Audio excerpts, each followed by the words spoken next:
Bueno, buenas tardes. Antes que nada me presento, soy el doctor Jerónimo de Francesco, voy a tener a cargo la moderación del panel número 2, que constará de 3 disertantes, uno va a estar vía Zoom, los otros 2 disertantes en forma presencial. Antes de pasar a presentar a cada uno de ellos, les recuerdo que la disertación constará de 20 minutos cada disertante y al final de la última disertación quedará abierto la vía del WhatsApp de los que estén presentes y la vía del Zoom de los que estén vía Zoom para formalizar las preguntas que luego le manifestaré verbalmente a cada uno de ellos. Bueno, sin más preámbulos, le doy la palabra al doctor Carlos Enrique Rivera, cuyos antecedentes van a figurar en la pantalla, pero bueno, brevemente los leo. Es doctor en Derecho en UBA, ex juez de la Cámara Civil y Comercial Local de San Isidro, profesor de UBA y de la Universidad Salvador, y también el posgrado de UBA, académico en el Consejo de la Magistratura, tanto de Provincia de Buenos Aires como de la Nación, y tiene varias publicaciones en Derecho Concursal. Bueno, Carlos. Buenas tardes, muchísimas gracias por la invitación al Colegio de Abogados y también al área académica que siempre colabora y nos respalda en toda actividad del Instituto de Derecho Concursal. Esta exposición la voy a dividir en 3 partes. Una primera acerca de unas breves noticias sobre los cambios experimentados en la fuente del derecho privado. En segundo lugar, y como consecuencia de aquello, voy a referirme a cuál es el estado, qué es lo que están diciendo en la actualidad los tribunales sobre este tema de la convencionalidad y el derecho concursal. Vamos a ir en concreto a los casos. Y por último, algunas conclusiones que, por supuesto, a esta altura del estudio no dejan de ser provisorias. Vayamos entonces al primer tema, que es el de la constitucionalización del derecho concursal. El derecho privado se nutre de la Constitución y de los tratados. Por lo tanto, el Código Civil y Comercial, como eje central del derecho privado, respecto al cual hay una serie de microsistemas, como es la Ley de Concursos y Quiebras, sobre él está la Constitución y los tratados internacionales en los cuales nuestro país es parte. Y estos son la ley suprema de la nación. Hoy en día, la Constitución y el derecho concursal no corren por andariveles por separados. Esta no es la visión actual del sistema jurídico. La Ley de Concursos y Quiebras debe tener en cuenta lo que dice la Constitución.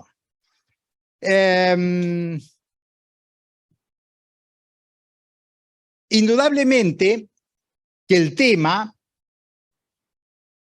de la protección de los menores, de las mujeres, de los vulnerables, ha tenido un envión y un avance muy importante a partir de la reforma de 1994 a la Constitución Nacional.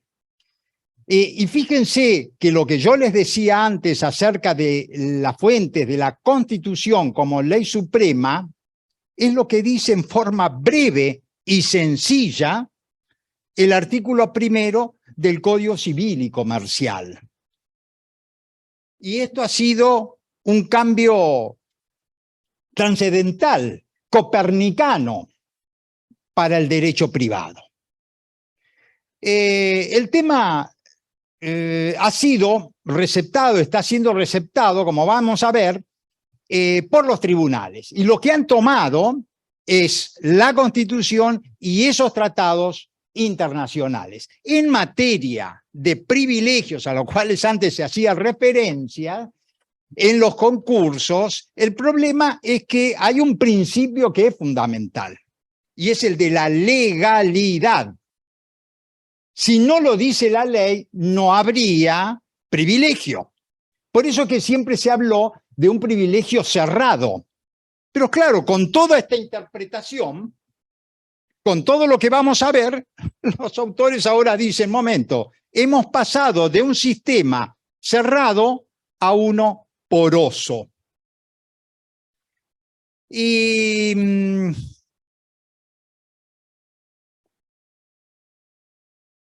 la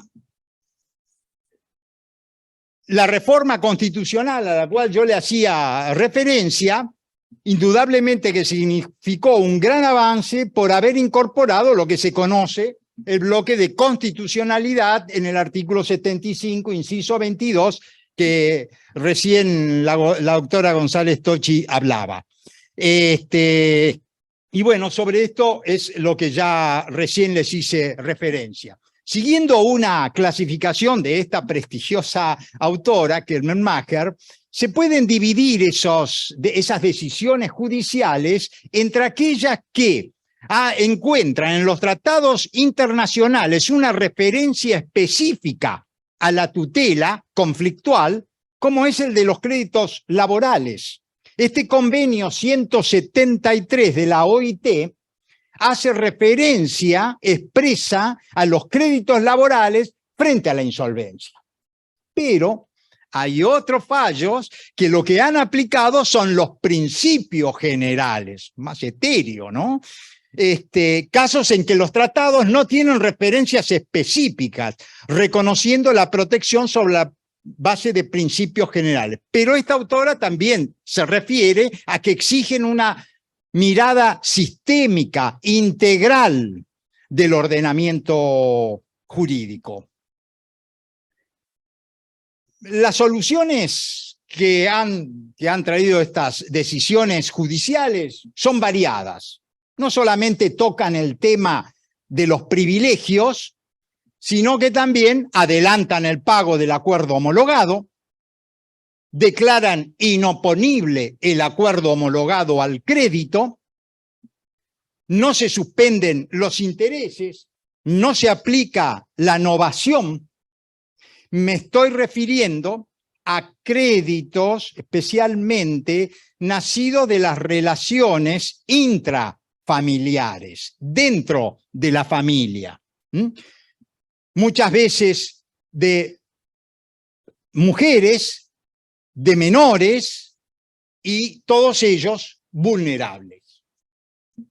Y no puedo dejar de mencionar que muchas veces vamos a ver que en los casos se ha utilizado el concurso como una ficción, como una pantalla para incumplir con los derechos reconocidos judicialmente. Y esto afecta más a la víctima de la agresión. Este es un caso de agresión, de violencia económica, patrimonial contra esa persona, contra esa mujer, contra ese niño, niña. Los tratados internacionales y la legislación interna es sobrada.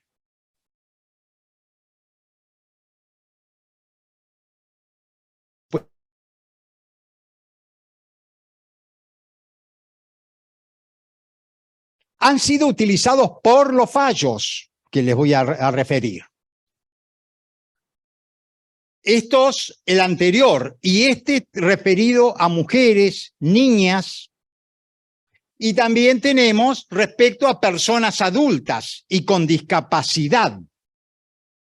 Los tribunales han aplicado estas disposiciones para reconocer algunas prioridades, fíjense la palabrita que usé, prioridades, no privilegios, que ya se refiere a otro tema, pero un trato diferente ante la situación, ante el conflicto que se le ha presentado al tribunal. No puedo dejar de mencionar también rápidamente en cuanto a las fuentes de los cambios normativos que esto se complementa también con el artículo 1, al cual ya hice referencia, con el 2 del Código Civil, que habla acerca de la obligación de aplicar los tratados internacionales de derechos humanos, y también el 10, no permitir el ejercicio abusivo de los derechos. Y uno muy importante, el artículo 3, que el juez debe decidir de manera razonablemente fundada. Menciono al pasar el anteproyecto de reforma del Código, un anteproyecto de reforma al Código Civil y Comercial del año 2018, donde se propone reformar uno de sus artículos, el 51, para dar mayor fuerza, mayor energía a la protección de las personas vulnerables. Pero yo lo traje aquí con relación a que este texto dice, se considera en condición de vulnerabilidad en razón de la edad, del género y por circunstancias económicas, que es el tema al cual yo me voy a referir. Porque yo lo que me voy a referir dentro de aquella clasificación de Kemmelmacher al segundo grupo, los que no tienen una disposición expresa para resolver, o una referencia expresa para resolver, pero exclusivamente de los que han sido resueltos con perspectiva de género. Así que voy a acotar más todavía lo que voy a hablar. Perspectiva de género, o que tendrían que haberse resuelto con perspectiva de género. Pasamos entonces a ver cuál es el estado de esta jurisprudencia. Ni bien se dictó la reforma del 94, una década después se dicta el primer fallo de la causa González Feliciana del año 2002. 2002 es la fecha de primera instancia.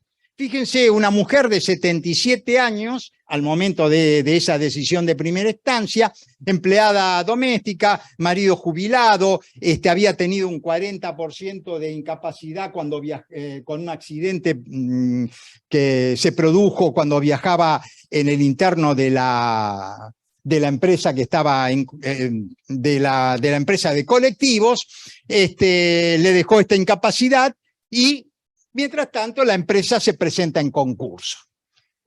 Homologa el acuerdo y después llega la señora acreedora y solicita la verificación de su crédito. Les aclaro que ya habían pasado por ese juicio de daños y perjuicios más de 10 años y había dado la vuelta porque en ese momento se atraían todos los juicios. Así es que en todas esas vueltas a la señora seguía todavía esperando el reconocimiento de sus derechos. Pero ahora se encuentra con un acuerdo homologado que ordenaba, que autorizaba pagar el 40% a 18 años con 3 de gracia. Bueno, cuando se analizó el caso se dijo, esta señora va a cobrar a los 90 y algo de años. De acuerdo a las probabilidades de expectativas de vida, sinceramente, es muy pocas probabilidades que pueda cobrar. En consecuencia, la solución que se tomó en ese caso fue que se pagara antes, porque en realidad el abogado había pedido el pronto pago. Lo pidió así, pronto pago. No le busquemos más vueltas, pronto pago.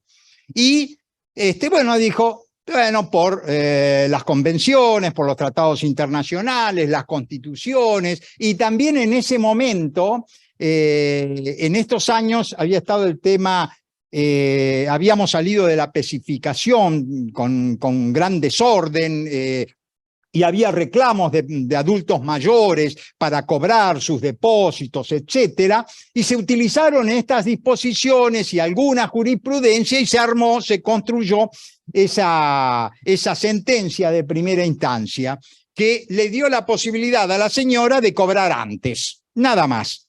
El fallo fue confirmado por segunda instancia, con voto de la doctora Graciela Medina, llegó a la corte de nuestra provincia y fue confirmado. Entraron en el fondo del asunto y fue confirmado. Aquí vienen todas las referencias que yo ya he mencionado. En este otro caso, se trataba de un crédito originado en un convenio de liquidación de la sociedad conyugal y alimentos. como el señor tenía que pagar, lo que hizo se presentó en concurso preventivo y denunció ficticiamente la existencia de algunos acreedores. Incluso alguna cesión de créditos, no sé si lo cito por ahí, a una empresa offshore para que, bueno, hizo toda una vuelta para tratar de evitar lo que tenía que haber cumplido, un convenio de liquidación de la sociedad que había sido, y alimentos también, que había sido homologado judicialmente. Y lo que cuestionó fue la homologación del acuerdo, la señora, por ella y por los alimentos de su hija, y la Cámara dijo, no, bueno, el acuerdo no lo vamos a dejar sin efecto, pero ¿saben qué? Este acuerdo es inoponible a esta acreedora. Aquí no se hacen referencias a los convenios y a los tratados internacionales, pero se da una solución de género o con perspectiva de género, aunque no lo dice expresamente, que me parece interesante. Y también le reconocieron el crédito, de alimentos, consecuencia a la menor.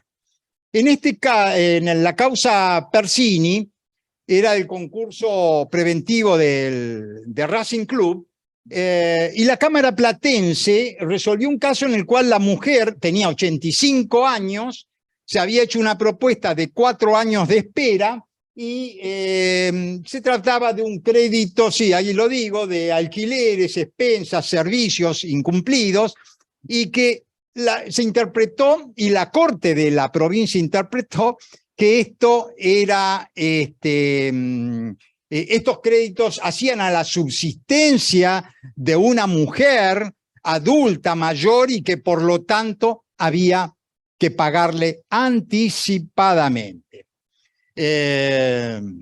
Confirmó en consecuencia el pago anticipado a la acreedora, como en el caso de González también. En este caso, Geham es del Superior Tribunal de Corrientes. Ustedes saben que en la ley de quiebras, los descendientes, la cónyuge, no puede pedir la quiebra del progenitor o del esposo o de la esposa. Esto es por una cuestión de unidad familiar. Nunca lo entendí mucho, pero no pueden pedir la quiebra. No sé de qué unidad me pueden venir a hablar a esta altura ya del planteo judicial, pero bueno, no importa, está prohibido por el 81. Y acá, bueno, hay jurisprudencia respecto a alimentos, cuando se piden la quiebra por alimentos incumplidos, hay jurisprudencia, como ustedes imaginarán, que dicen que sí y otros que dicen que no. No es obstáculo que eso no se aplica en este caso porque, en definitiva, se trata de una obligación del progenitor y esto afecta a derechos constitucionales, etcétera. Y en consecuencia, acá incluso, como el pago de los alimentos los había hecho la señora, le reconocieron la legitimación a la progenitora para solicitar la quiebra directa de los padres de sus hijos. La economía. La señora había sufrido un accidente de tránsito, 80 años, y por supuesto, la empresa de seguros entra en liquidación y acá, con un criterio práctico, la Cámara Comercial dijo, bueno, y con lo que esto va a demorar y lo que demoran la liquidación de estas empresas, y generalmente no hay recursos, le reconocieron el derecho a la sala C, reconoció el derecho al pronto pago. Ahí copio expresamente lo que dijo el tribunal. Este fallo no menciona, no funda en tratados internacionales de derechos humanos ni la condición de mujer vulnerable. Creo que lo podría haber hecho. en este caso también se trataba de otro de liquidación de la sociedad conyugal respecto a un inmueble. El caso es muy interesante desde el punto de vista constitucional. Desde el punto de vista constitucional. Luego quiebra el ex esposo, el convenio celebrado contenía firmas certificadas, era muy anterior al periodo de sospecha, y bueno, lo que pidió la señora es que este inmueble, donde vivía ella con su hija desde hace tanto tiempo, no ingresara en la liquidación de los bienes del señor. Y aquí en realidad tampoco se invocó ninguno de estos tratados internacionales, pero se utilizó inteligentemente por analogía el artículo 146, que es el tema del boleto de compraventa, del 146 de la ley de concurso, el boleto de compraventa en el concurso. Dijo, claro, por obvias razones acá no hay boleto, pero hay una cesión firmada, hay publicidad porque la señora vive con su hijo desde hace mucho tiempo en el lugar y en consecuencia decidió, bueno, en primera instancia se lo rechazaron, tuvo que discutir un poco más, pero que no fuera incluido en la masa de activos por no pertenecer al fallido. Revoca la decisión y fíjense ustedes la interpretación muy interesante que se hace del artículo 146. Tampoco era necesario en este caso que cumpliera con el 25% que tiene que tener pago, por razones obvias del caso. Doctor Rivera, le pido... ¿Ya estamos en 5? Listo. En este caso, es un fallo de primera instancia, solicitó la excónyuge la verificación de un crédito en dólares y se lo verificaron al cambio MEP. El mercado, tal vez habrá buscado el cambio más favorable para la señora. Está muy bien fundado el fallo, muy bien fundado. Ahora, en mi opinión, tal vez se quedó corto. Tal vez podría haber utilizado la misma solución de algunos de los casos que les mencioné antes, que a ese crédito no le era oponible el acuerdo celebrado por el señor con sus acreedores. Por eso, y este es el caso, les diría, emblemático o mejor logrado, por sus fundamentos, es un fallo relativamente nuevo, es del año pasado, de una niña que había sido víctima de abuso en un instituto de educación por un empleado y que dio lugar a un reclamo de daños y perjuicios. Mientras tanto, el instituto se presenta en concurso preventivo, reconoce que tiene 2 institutos más y bueno, y ofrece una propuesta de acuerdo tremendamente desventajosa. Pero les aclaro, si uno lee en detalle, este caso está hecho exclusivamente para impedir el cobro de la menor de los padres y, lo peor, de los abogados, los honorarios de los abogados. Pero hay un dictamen excelente de la fiscal de Cámara y el fallo tampoco se queda atrás. Es de la Sala F y declaró al crédito de la niña de carácter intangible e inoponibles a los efectos concursales a su respecto. Esto, que es lo que se habló recién, la doctora González Tocci, hay 2 fallos de la Corte que son contradictorios. En una primera oportunidad, en cuanto al reconocimiento o no de créditos privilegiados, en estos casos de vulnerables, uno que dice que sí, otro que dice que no. Y con diferente integración. Así que el tema va a continuar Y aquí algunas opiniones de la doctrina, a los cuales ya me he hecho alguna referencia, que no deben ser alcanzados por la innovación, que el concurso debe ser inoponible estos créditos, también que hay que derogar el 81 que les mencioné, y algunas otras soluciones para evitar de que estos acreedores de familia se vean perjudicados por la presentación en concurso. Estas son algunas consideraciones, algunas conclusiones provisorias, como les dice, que yo creo que el juez debe decidir con perspectiva de género, incluso el síndico debe presentar sus dictámenes con perspectiva de género. El caso debe limitarse a sus circunstancias especiales y que pueda derivar en criterios generales. Bueno, y acá algunas referencias a las normas que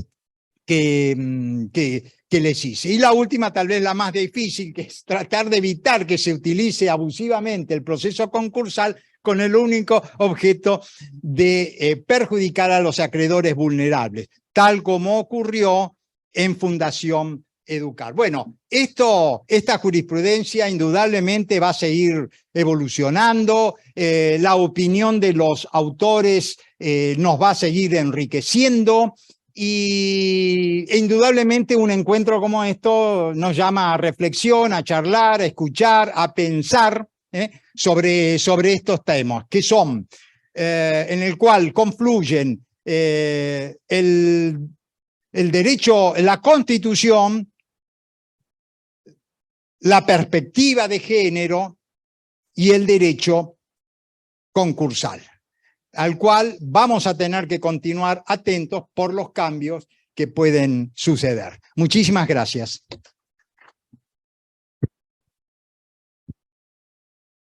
Muchas gracias, doctor Rivera. Bueno, antes de presentar a la próxima disertante, no puedo dejar de mencionar que el Departamento Judicial de San Isidro fue pionero en el tratamiento a nivel nacional de esta cuestión de la convencionalidad y, si se quiere, creador de lo que hoy en día todo el mundo conoce como el acreedor involuntario. Y el primero que trató la cuestión, el juez al que hizo mención, el doctor Rivera, del tema González Feliciana, fue el mismo en el juzgado civil comercial número 5. Bueno, continuamos con la doctora Úrsula Basset. Va a tratar el tema dilemas y desafíos de la constitucionalización del derecho privado. Por una cuestión de tiempo me remito a los antecedentes académicos que figuran en la pantalla. Sin más, le doy el pase, doctora. Bueno, muchísimas gracias y gracias por invitarme otra vez a San Isidro, a las autoridades y a los colegiados, en última instancia, que son los que soportan que después nos inviten. Así que bueno, yo también soy colegiada, así que en mi primer colegio siempre lo digo, así que una referencia especial. Bueno, este tema nosotros lo abordamos en el marco del Tratado de Derecho Constitucional, Derecho de Familia y las Personas, que acaba de salir, y habíamos publicado, de una parte había publicado Julio César Rivera un artículo sobre la constitucionalización y los fallos que habían aparecido después del nuevo código, que ya no es tan nuevo, y de otra parte un estudio que yo había hecho que de alguna manera ahora sobre el que yo me apoyo, pero que acá está un poco más evolucionado, que es sobre los efectos de la horizontalización del derecho. El problema que se plantea básicamente es el siguiente, y era la intención reflexionar con ustedes sobre esto. Nosotros tomamos la constitucionalización del derecho privado como una afirmación indiscutible. De hecho, sucede, o sea, es incontrovertible que el derecho privado está constitucionalizado y eso tiene mucho que ver indudablemente con la reforma del 94, pero digamos que es algo que antecede a la reforma del 94 porque todos nosotros teníamos los horizontes de los tratados internacionales y de la gran revolución que produjo el hecho de que haya tratados internacionales, porque piensen que hasta la Segunda Guerra no hubo.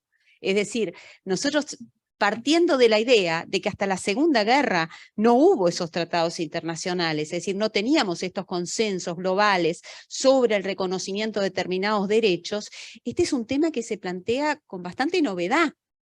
Y eso no quiere decir que no hubiera derechos fundamentales antes de la posguerra. Es decir, que antes de la Declaración Universal de 1959, antes de la Declaración Americana de 1959 también, la Declaración Americana antecede a la Universal, que antes no hubiera derechos humanos, sino que estos derechos humanos que nosotros vemos, como la dignidad humana, como otros bienes jurídicos que estaban protegidos en el derecho civil. Si nosotros vamos al derecho romano, y el derecho romano tenía una protección de los derechos fundamentales, pienso en la lesión enorme, o en una cantidad de instituciones que tenían protegidos derechos humanos de manera implícita.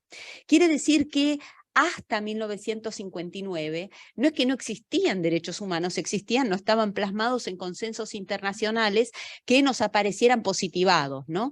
Pero eso significa que no es que no estaban positivados, es que estaban positivados de manera implícita en el derecho privado. Quiere decir que el derecho privado más o menos se las arregló hasta ese momento, y en ese sentido, este es por ahí un buen marco de comienzo. Eso no quiere decir que no sea extraordinario que ahora los tengamos positivados y que de hecho haya enjuiciamiento internacional. Recién vimos, la conferencia inicial era sobre la Corte Interamericana y la obligatoriedad de la sentencia de la Corte Interamericana, y de otra parte estamos viendo, bueno, podríamos todavía ir más lejos sobre los dictámenes de la Comisión, y de otra parte estábamos viendo también sobre el margen de apreciación, es decir, cuáles son los márgenes. Recién estaba escuchando la conferencia antecedente, y la incidencia obviamente de los tratados internacionales. Una vez que nosotros constitucionalizamos en 1994, es indubitable, porque nos aparece como norma jerárquica, al menos los que están en la Constitución, y los otros son norma superior a la ley. De todas maneras son obligatorios y deben ser incorporados al derecho interno. La pregunta que nos hacemos cuando nos hacemos la pregunta esta sobre la constitucionalización es exactamente ¿cuál es la influencia que deben tener o de qué modo debe plasmarse esa influencia, ¿no? Recién el doctor Rivera estaba enunciando una serie de fallos sumamente interesantes, específicamente la perspectiva de género. Nosotros ahora tenemos un proyecto de investigación sobre discriminación estructural, en donde tenemos uno de los temas de fallar con perspectiva de género, una jurisprudencia extraordinaria del Tribunal Español, acerca de cuáles son los límites, ¿no? Porque básicamente nosotros podemos decir que hay dos actitudes que nosotros podemos tener, digamos, para decirlo de una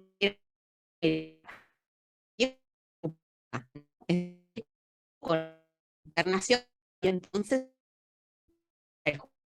como habíamos leído en algún estudio sobre la caracterización de los jueces, el juez serio que dice la interpretación de yo invoco la norma internacional, entonces tendría como una suerte de efecto sustitutivo de la norma de derecho privado. Es decir, yo traigo el derecho internacional, invoco perspectiva de género, y hay más de un fallo que es así, ¿eh?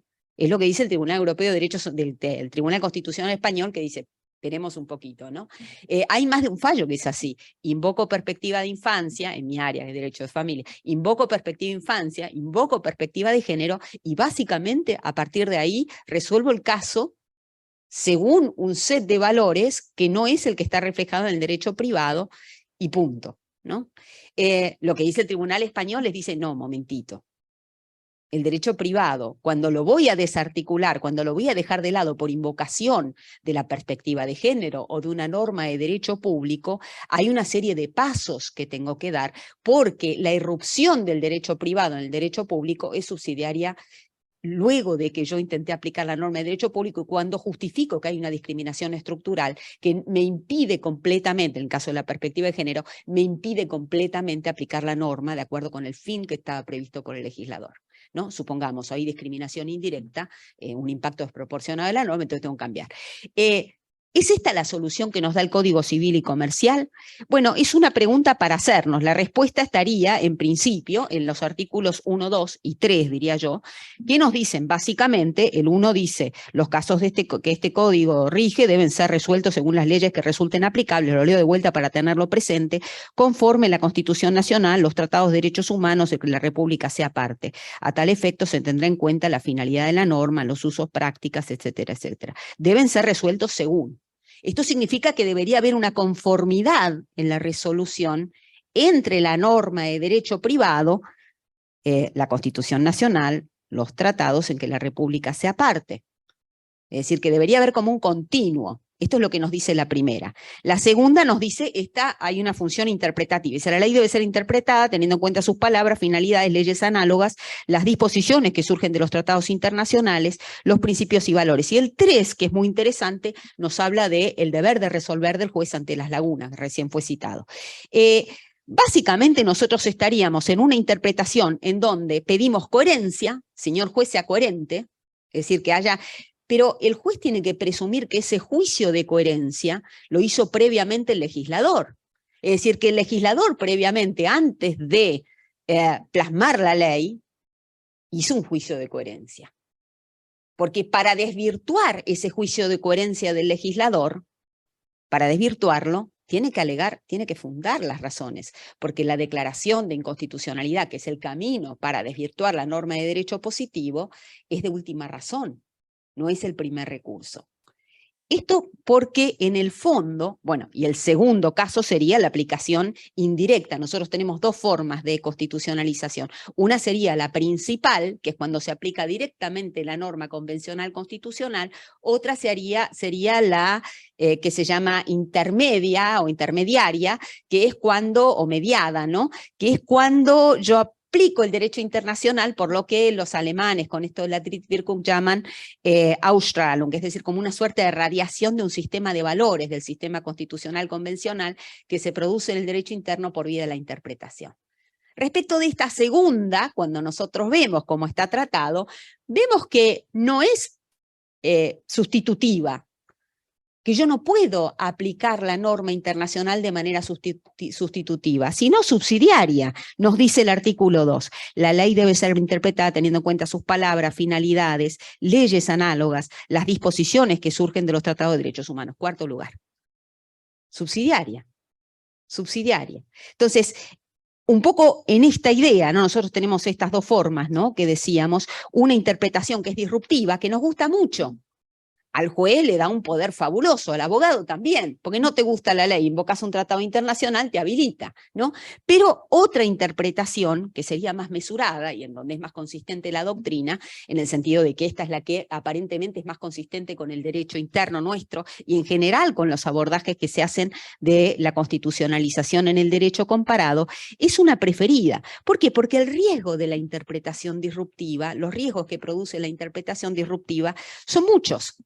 El primero de todo es el facilismo, pero el segundo, además de algunos que vamos a ver ahora, el segundo es mucho más problemático, que es perder el derecho al derecho, que es lo que dice Hannah Arendt cuando habla del origen del totalitarismo, es que todo ser humano, como derecho de ciudadanía, tiene un derecho al derecho. Tiene el derecho al que se le aplique el derecho que fue consensuado en su país.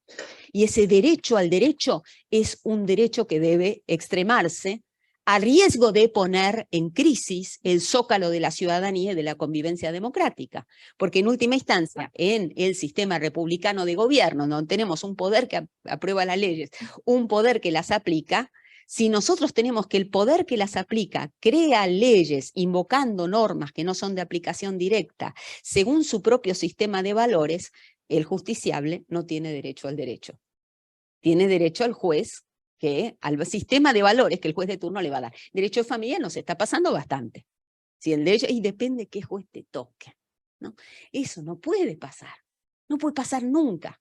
Porque entonces le robé al más vulnerable de todos el derecho a la ciudadanía, que es el derecho a que la ley se le aplique por igual, en principio, salvo razones fundadas, que todos los demás ciudadanos. Eso significa estar en pie de igualdad. Eso es lo que dice el Tribunal Constitucional Español respecto a las mujeres y la perspectiva de género también. Dice, no me apliques la perspectiva de género solamente porque es una mujer. Porque es una mujer no es menos ciudadana. Tiene derecho a un análisis de igualdad. Y si hay discriminación estructural o indirecta y vos me lo probás en el expediente, entonces aplica perspectiva de género como perspectiva correctiva. Pero si no, respetame que es ciudadana como los hombres y que tiene derecho a la aplicación del derecho. Eso se llama interpretación mesurada o perspectiva racional. Entonces, básicamente, ¿cuáles son los riesgos? Yo dije uno, el más importante de todos para mí, ya lo dije, que es que se aplique de una manera generadora de inseguridad jurídica, pero de una manera, en realidad eso significa que genere inseguridad jurídica, que en realidad yo dependa del criterio valorativo de cada juez y no del derecho privado, es mucho más problemático que generar inseguridad jurídica, porque el derecho público no existe sin el derecho privado. No me sirve sin el derecho privado. El derecho privado es el capilar que implícitamente ya contiene el derecho público, es decir, los tratados y las constituciones, el sistema de valores, implícitamente ya lo contiene. Y solamente cuando no lo contiene, lo contradice, lo tengo que derogar. Entonces, cuando yo hago abstracción de eso y no aplico el derecho privado, estoy privando en realidad el sistema, incluso al de derecho público, a la herramienta necesaria que necesita para traducirse en la vida cotidiana, que es el derecho privado. Es decir, el derecho privado es esa traducción del derecho público en instituciones concretas, cotidianas, que son esenciales. El derecho público no tendría manos, sería como cortarle las manos si no tuviéramos derecho privado. A la inversa, cuando la norma de derecho privado se publiciza, y tenemos un derecho constitucional que termina siendo una enunciación de un catálogo, de un código civil, como tenemos algunas constituciones que son así, son una enunciación de derecho civil, se desvirtúa también la función del derecho público. Hay un riesgo de arbitrariedad evidente, es decir, si yo no respeto los canales constitucionales de redacción de las leyes, lo que tengo de riesgo inmediato es el paternalismo judicial. Es decir, que el juez te trate como pobrecito, vení, te voy a dar una norma medida, en lugar de respetar la igualdad de derechos que tenés en una comunidad, ¿no? Y además habría una hegemonía de valores del juez por sobre el consenso social, porque el derecho privado es aquel que fundamenta nuestra convivencia en la República Argentina y en los otros países, obviamente, análogamente también. La pregunta que también nos podemos hacer, ¿favorece la creatividad judicial? Y no sé, los romanos eran muy creativos sin constituciones. Es decir, porque el desarrollo de la analogía como modo de creación del derecho, como modo jurígeno, se empobrece. ¿Por qué? Porque en lugar de pensar y buscar cuál es la solución jurídica que tengo en el derecho privado para resolver este problema, digo, tiro todo por la ventana y traigo yo algo nuevo que se me ocurrió a mí, ¿no? Pero es mucho más rica la solución jurídica, como cuando tuvimos el código anterior, con instituciones que a lo mejor eran viejas, lográbamos soluciones nuevas. Pensando, conectando, siendo creativos, siendo análogos, ¿no? Después que, evidentemente, como dijimos, no es del todo claro ni del todo seguro que haya un diálogo de fuentes. Nosotros decimos que hay diálogo de fuentes. Alterini decía, ¿qué diálogo si hay jerarquía? El diálogo es cuando estamos entre pares. Acá no hay un diálogo, acá hay una clara jerarquía normativa, en donde hay una obediencia debida, por así decir, de la norma superior a la inferior. Después decimos, bueno, todo esto es un diálogo, pero el problema está en que todo este diálogo, en definitiva, no me permite ordenar el sistema. Y este es uno de los riesgos que también se plantean. Por eso, en el marco de todo esto, el planteo que yo quería ofrecerles o quería considerar con ustedes, desde luego todo esto flota, toda esta discusión que estamos hablando flota sobre otra cuestión más de fondo, ¿no? Que es si todavía subsiste una división público-privado. Una pregunta para hacer, si todavía subsiste, si la queremos mantener. Y otra pregunta para hacer, derivada de esa, es si todavía nosotros queremos crear una institución nueva en el marco donde, digamos, el derecho público se está privatizando, porque muchas de las decisiones que se toman en el derecho público se toman en el ámbito de ámbitos de decisión que son completamente externos a los estados, ¿no? Pensamos arbitraje, y después por la importancia del flujo transnacional, y ni que hablar todo lo de la digitalización del derecho y digamos, los tráficos que van por afuera de los marcos convencionales que nosotros estamos manejando. O sea, toda esta discusión que nosotros tenemos y que planteamos en el marco de lo convencional está completamente corrida de lugar respecto a todas estas instancias y trascendencia de instituciones que no son estados. Doctora, sí. Le quedan 5. Mil gracias. No, pero ya estoy. Creo que voy a terminar antes. Es decir, básicamente, piensen ustedes, a poco de pensar, la ONG de Bill Clinton tiene más capital que la Argentina, o sea, maneja más capital que la Argentina. Entonces estamos manejando que muchas de las cosas que se dan en el derecho internacional se dan en el ámbito de fueros que no son estados. Nosotros estamos pensando la constitucionalización del derecho privado sobre la base de que un estado pueda ser demandado ante un tribunal internacional por un ciudadano de manera horizontal, ¿no? Eso decíamos horizontalización del derecho. Ahora la nueva etapa, en Alemania se habilitó desde un caso que se llama Malut, la nueva etapa de discusión de la constitucionalización del derecho privado es si yo puedo aplicar el derecho internacional en la relación entre pares. Es decir, que es lo que estamos discutiendo en toda el catálogo de casos que vimos tan bien expresado en el derecho concursal recién, y en la mayoría de los casos de derecho de familia. O sea, nosotros estamos viendo que ya no es el individuo que va y demanda al Estado, sino que el juez aplica el derecho constitucional convencional, generalmente por avance jurisprudencial, en casos entre pares. No se demanda, te lo trae para aplicar.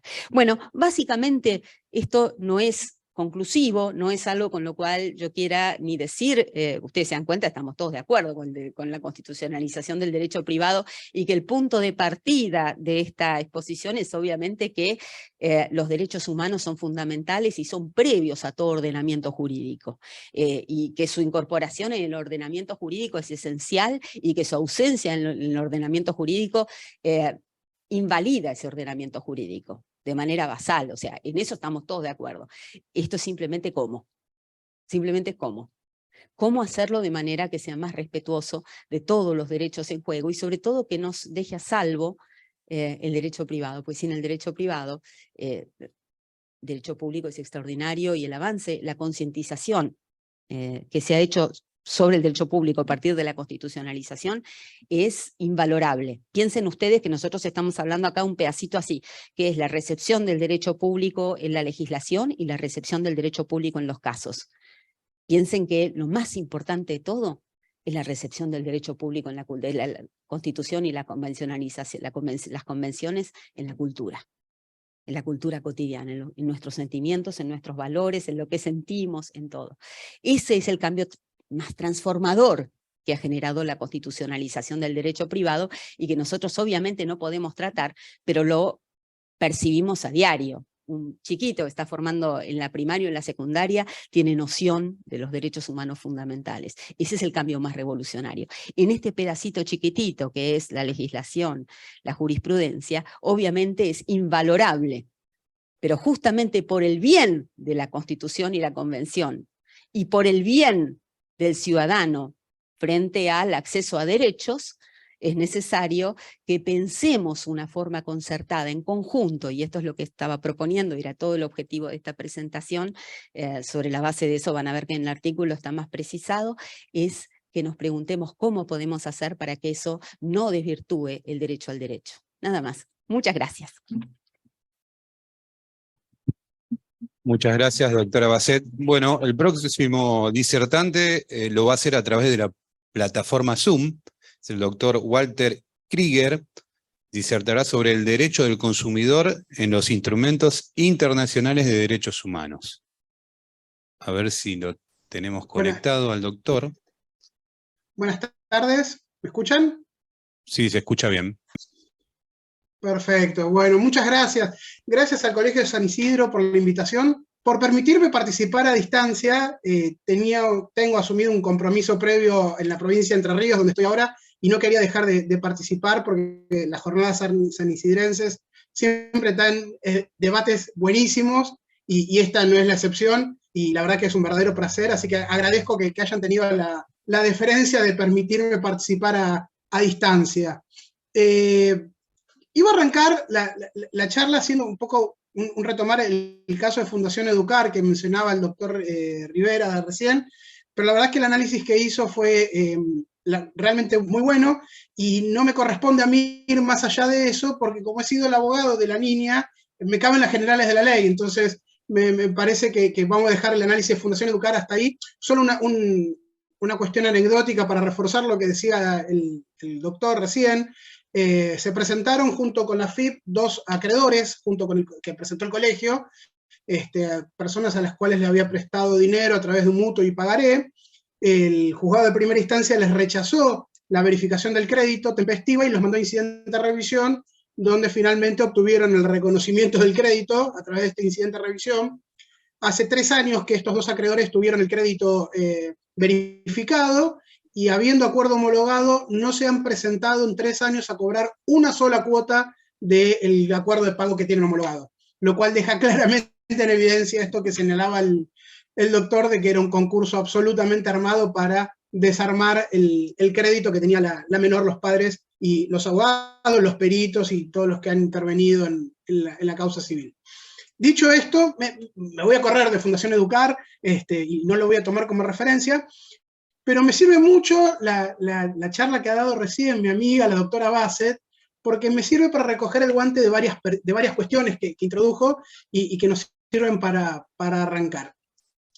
En materia de derecho del consumidor, en particular, pero yo creo que en el derecho privado en general, me parece que estamos viviendo un cambio de paradigma. Me parece que el legislador, a partir de la incorporación de los artículos 1 y 2 del Código Civil y Comercial, que mencionaba la doctora Bassett y que mencionaba también el doctor Rivera, nos obliga a repensar el derecho en clave constitucional y convencional. Y al generar esto, el legislador, y también al mirar la manera en la que fue elaborado el Código Civil y Comercial, ha adoptado una técnica legislativa, nos dará para otra charla pensar si esto está bien o está mal, ¿no? Pero ha adoptado una técnica legislativa muy propia y muy palmaria en la Ley de Defensa del Consumidor, la 24240, que consiste en generar principios generales y reglas concretas. Algunas cuestiones se resuelven por principios generales, algunas cuestiones se resuelven por reglas, ¿no? Las cuestiones de la prescripción, claramente hay que resolverlas por reglas. No puede quedar a la interpretación del juez cuál es el plazo de prescripción de una acción, más allá de que tengamos esa discusión respecto de la prescripción de las acciones en la responsabilidad civil, que no ha sido del todo bien legislada, pero la idea es que haya una regla clara, que el juez no pueda decir, a mi criterio la prescripción es 5, a mi criterio la prescripción es 3, y sucede esto que decía Úrsula recién, que sea lo que al juez le parezca. Pero ciertamente, otra gran cantidad de situaciones, el legislador la ha querido regular a través del establecimiento de principios generales. Y esto obedece a dos cuestiones.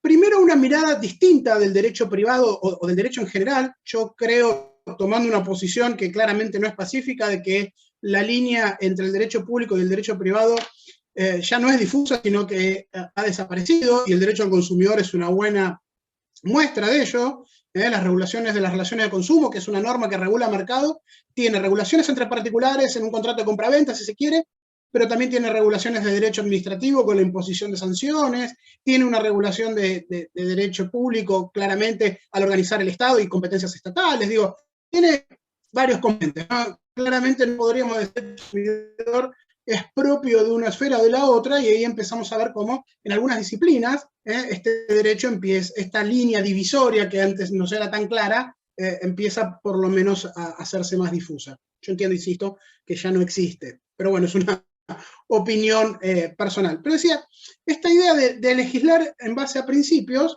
viene a raíz de dos cuestiones, para mí. Primero, es un acompañamiento al fenómeno que vemos en Europa de descodificación, ¿no? Cada vez vemos mayores situaciones regularizadas o legisladas a través de directivas europeas que obligan al derecho interno de los estados, y cada vez vemos como los códigos tienen al final, que era un poco lo que nos pasaba a nosotros antes de 2015, con el Código Civil o el Código de Comercio, donde atrás teníamos anexos con leyes que agregaban o modificaban artículos o regulaban situaciones particulares, ¿no? Digo, cada vez la legislación tiende más a la descodificación, a la legislación particular de situaciones. Eso por un lado. Por el otro lado, me parece que también la dificultad, no la dificultad, la complejización de los negocios, por decirlo de alguna manera, ha tornado imposible aquella idea que tenían los glosadores del siglo XVIII, ¿no? Cuando se escribían los códigos civiles de siglo XVIII, siglo XIX, de pretender de que los códigos sean la única receta, el libro de recetas de todas las soluciones a todos los problemas posibles. Recordemos que allá a fines del siglo XIX, principios del siglo XIX, fines del siglo XVIII, con la Revolución Francesa, la caída de las monarquías absolutas, la división del Estado, en tres compartimentos, poder legislativo, judicial y ejecutivo, propiciaba la necesidad de evitar que alguno de los tres componentes del Estado acumule el poder, y por lo tanto la idea de la función del juez era únicamente aplicar las normas que eran establecidas por el poder legislativo.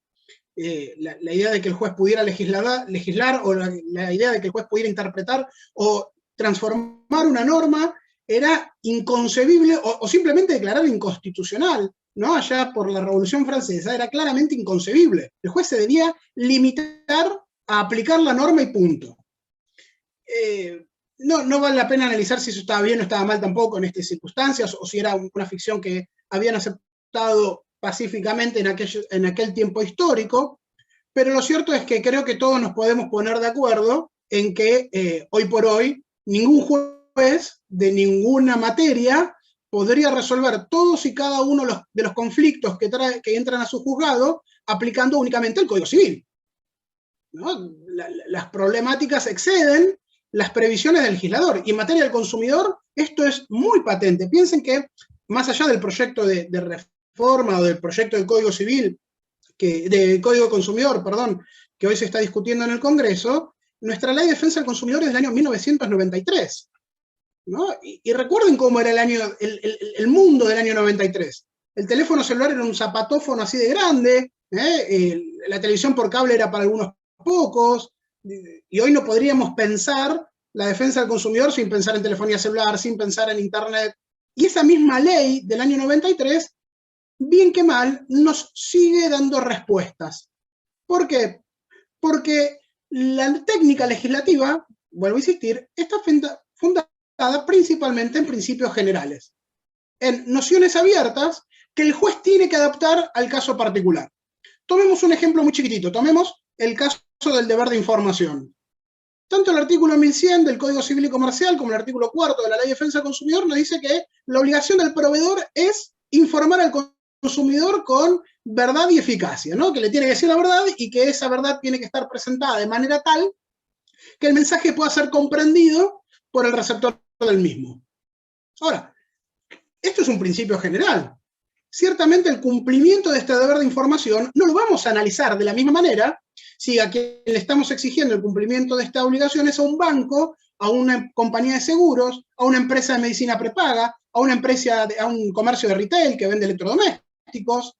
Ciertamente vamos a tener que ir adaptando este deber de información al caso particular. Y creo que acá es donde se nos genera el primer choque cultural con el derecho privado. Porque fíjense, salvo los casos de derecho concursal que mencionaba el doctor Rivera, o salvo algunas cuestiones en el derecho de las familias, como decía Úrsula, no encontramos demasiadas sentencias, sacando el ámbito del derecho de familia, el ámbito del derecho concursal, donde se resuelven cuestiones aplicando derecho convencional o constitucional, ¿no? El derecho privado parece como que está un poco ajeno o un poco reticente a entender que el sistema se compone por algunas normas que van más allá del Código Civil y Comercial. Y este choque cultural, entiendo yo, que tiene que ver con que esta metodología de regular en base a principios y reglas importa que nos tengamos que correr de una cultura que hemos construido a lo largo de 150 años. ¿No? Ya no, la fuente principal del derecho, quiera o no, va a dejar de va a empezar a sacar más jurisprudencia. Lentamente, en un proceso que nos va a llevar años, creo que es un proceso de transición, las incertidumbres, los temores y los miedos que entiendo que expresa Úrsula, estamos en un periodo de transición desde un continental a un derecho anglosajón, donde vamos a tener que empezar a mirar cada vez más la jurisprudencia, resolviendo situaciones similares.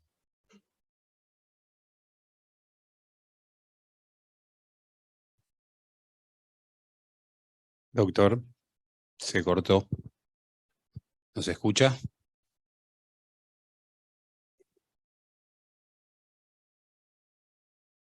Bueno, esperamos 2 minutitos a ver si nos escucha el doctor y puede recuperar la conexión.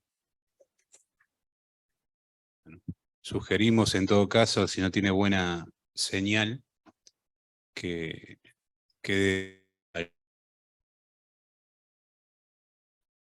conecta.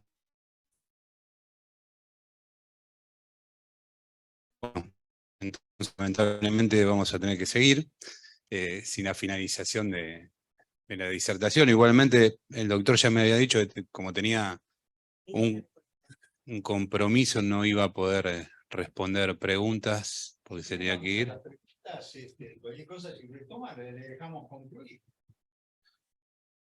A ver, esperamos un minuto más y si no se reconecta, seguimos.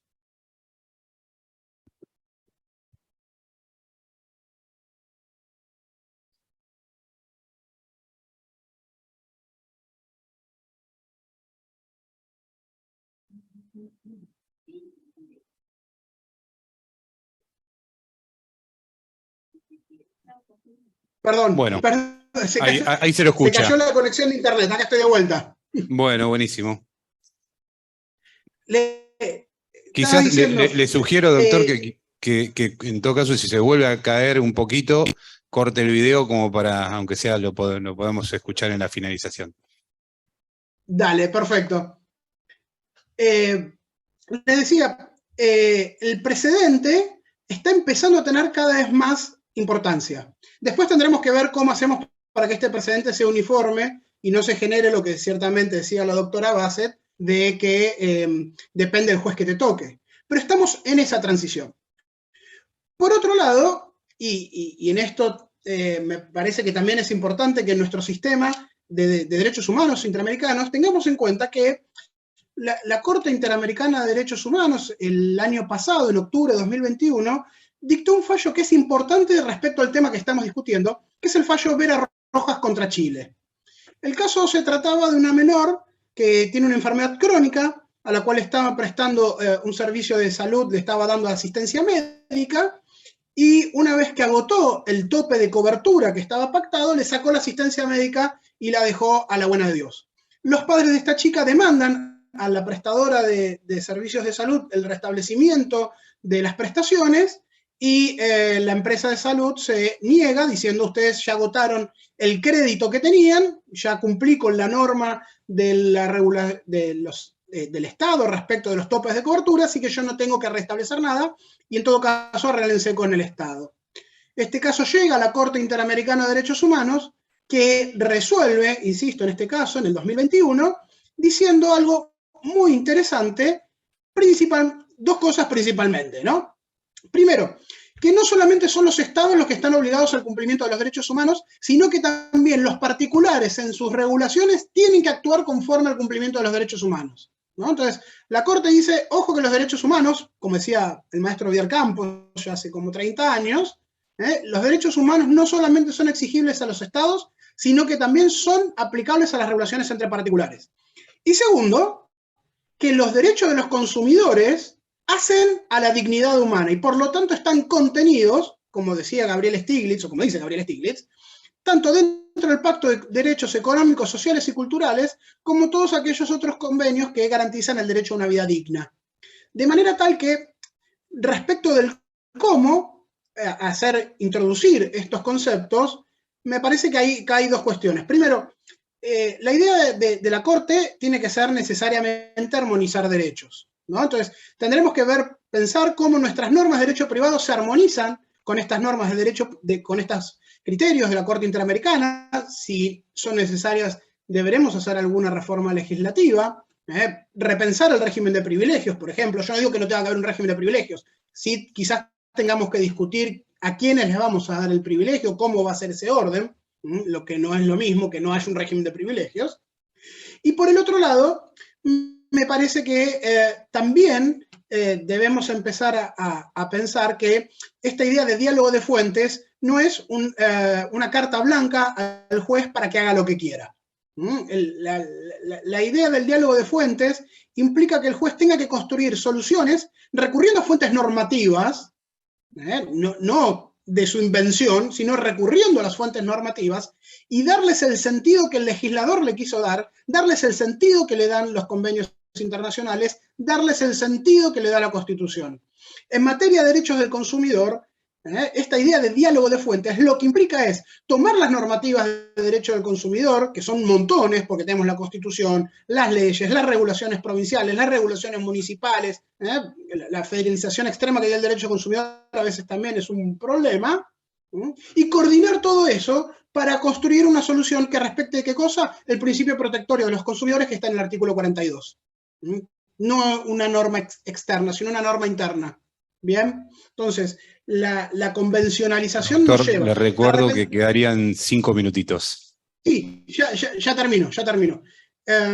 La convencionalización, entonces, ¿qué nos lleva? A repensar si nuestras normas están acordes al sistema de derechos humanos internacional, porque si no, la mera existencia de una norma interna no bastaría para justificarla como validez, y esta es la discusión que dio origen a las revisiones internacionales. Digo, la Alemania nazi tenía un montón de normas internas que eran absolutamente válidas, creadas por el consenso de su legislación interna, y sin embargo, esas normas claramente no podrían ser válidas ni consideradas legítimas, ¿no? Entonces, la idea de una revisión internacional de las normas justamente vino a partir de los juicios de Nuremberg y de la revisión de lo que había pasado en la Alemania nazi, ¿no? Entonces digo, la necesidad de alinear nuestras normas con el derecho internacional obedece al nacimiento mismo del derecho internacional. Y por el otro lado, como pauta de aplicación para los jueces, en este diálogo de fuentes, recurriendo a las normas, no trayendo cosas de su invención, construir soluciones que respeten estos principios generales. Desde ya, de vuelta, muchísimas gracias. El debate en torno a esto es riquísimo y amplio, así que bueno, les agradezco nuevamente y quedo a disposición. Muchísimas gracias. Bueno, muchísimas gracias, doctor Krieger. Bueno, vamos a abrir el ámbito de las preguntas. Vamos a tratar de ser breves también para cumplir con el plazo que nos está marcando el área académica. Bueno, la primera es para la doctora Basset, y dice, si las declaraciones de inconstitucionalidad que se ven en la práctica están justificadas a la luz de la exposición que efectuó.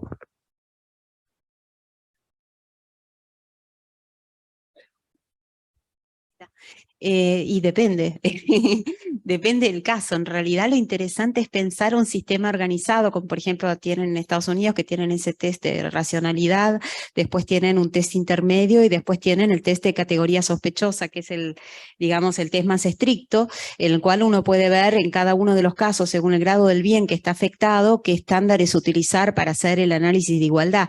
En realidad uno ve que algunos fallos son más genéricos. Por ejemplo, de los fallos que estuvimos viendo, sobre todo en materia de filiación, o los que vemos, por ejemplo, con aplicación de perspectiva de género que estuvimos analizando en los grupos de investigación, en muchos fallos es muy sistemático el análisis.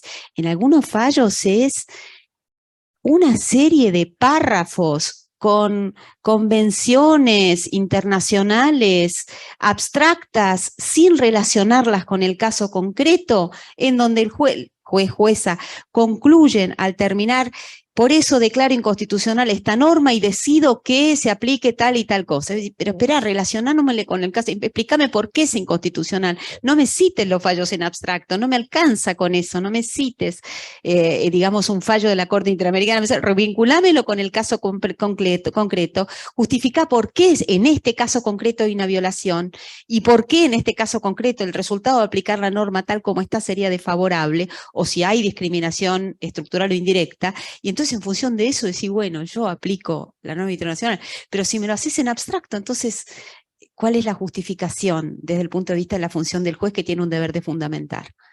Y cómo se cumple en ese sentido con la expectativa de tener derecho al derecho que tiene la parte cuando recurre al servicio de justicia, ¿no?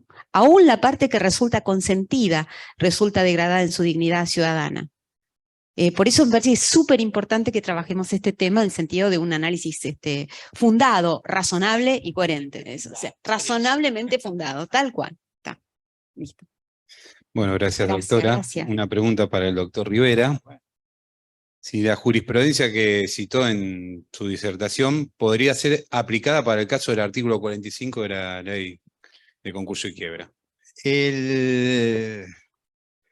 La ley de concursos prevé dos limitaciones a la actuación de los familiares del deudor. Uno de ellos es el que les mencioné del 81, que prohíbe pedir la quiebra. El otro es el 45, que dice que no se van a computar estos créditos en las mayorías, porque se piensa que son acreedores complacientes. Pese a ello, ha habido jurisprudencia que ha dicho que por las circunstancias del caso en particular, relacionándolo, haciendo una interpretación integral del ordenamiento, exclusiva al